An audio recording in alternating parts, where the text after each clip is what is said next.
O contrato de prestação de serviços é que ele deixa bastante a desejar. Por quê?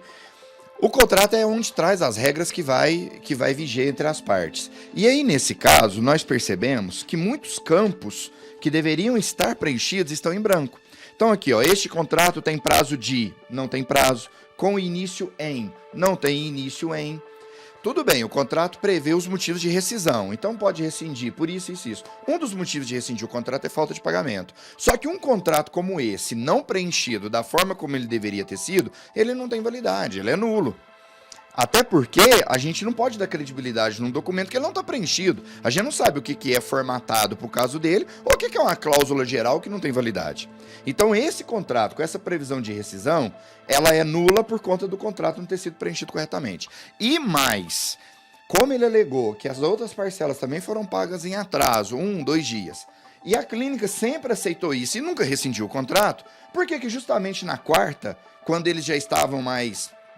cobrando, indo mais atrás, por que na quarta parcela eles rescindiram por inadimplência? Sendo que o serviço deles estava mal feito. Então a gente vê assim, uma culpa precedente para depois tentar justificar uma rescisão. O que está te incomodando mais?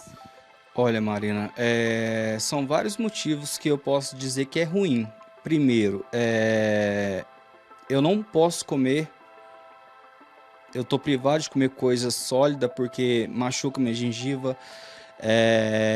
Na conciliação que a gente teve no Procon, o advogado que representa a empresa foi capaz de dizer que a empresa concluiu todos o tratamento. Isso aí me machuca muito. Por quê? Porque quantas pessoas estão passando por isso também e não têm a oportunidade de estar correndo atrás igual eu estou fazendo.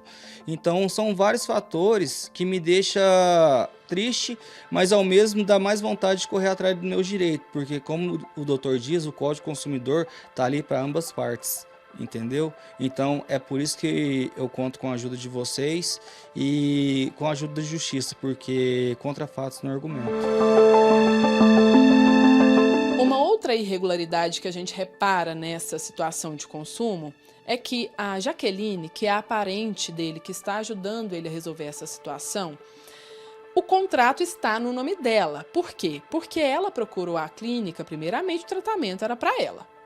Ela teve um probleminha de saúde nesse meio tempo, não pôde continuar com o tratamento. Então ele foi e é como se eles tivessem transferido o contrato que era dela para ele. Então tá no nome dela. Então o nome dela tá negativado por causa dessa situação com o parente dela. Doutor, aí a gente já vê um monte de situação errada nessa situação, né? Mais uma, né? Então, assim, ela foi a contratante, tudo bem. Não vou fazer mais o serviço, eu quero transferir para alguém. Se a clínica não era obrigada a aceitar isso. Podia ter dado baixa no contrato dela, normal, e fazer um contrato com ele.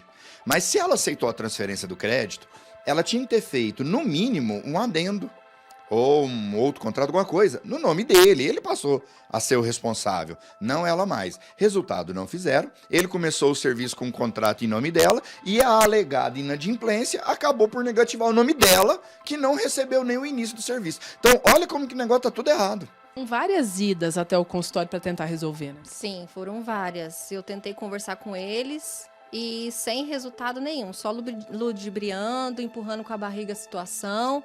Sem respostas, sem serviço feitos e ainda com nome sujo. O que eles dizem pra você? Eles acham que tá tudo certo, que o serviço tá bom? O que eles falam? Eles falam que concluíram o serviço. Falam na sua cara. Você sabendo que não foi concluído, eles te falam. A clínica tem a cara de pau de falar que terminou o serviço, sendo que é nítido ver que não tem implante, não tem resina, não tem clareamento, é nítido isso. É nítido, então é bem constrangedor isso. E ainda o prejuízo do meu nome sujo, né? Que isso também te impacta bastante, né? Sim. Te atrapalha no seu dia a dia. Me atrapalha, porque eu tenho empresa aberta, então eu preciso que o meu nome esteja limpo, porque eu trabalho com o meu nome. Então isso está me trazendo prejuízos enormes. O Código de Defesa do Consumidor, ele equipara a consumidor todos os lesados por uma relação de consumo, mesmo que não tenha sido contratante direto. Então, no caso dela, ela não recebeu o serviço, Ela não é a consumidora, mas ela vai receber os benefícios do Código de Defesa do Consumidor, a proteção da lei, porque ela se equipara à consumidora por ter sido lesada por uma prestação de serviço mal feita a alguém que atingiu a ela. Então, se o Código de Defesa do Consumidor ele defende tanto o consumidor, parte hipossuficiente, também tem as regras que prevêem e protegem também o prestador de serviço, o fornecedor e tudo mais. Mas nesse caso, a Jaqueline também vai ser beneficiada com as regras protetivas por conta dela ter sido equiparada por força do Código de Defesa do Consumidor aos benefícios do consumidor. Então, o nosso papel agora é ir até essa clínica, tentar resolver isso da melhor forma possível. Claro, a gente sempre vai numa boa, a fim de conversar mesmo, né, doutor? Colocar os pingos nos is e a gente vai tentar ajudar a Jaqueline e o parente dela. Estão passando por essas situações que têm prejudicado todos os dias, têm tirado a paz deles. Vambora.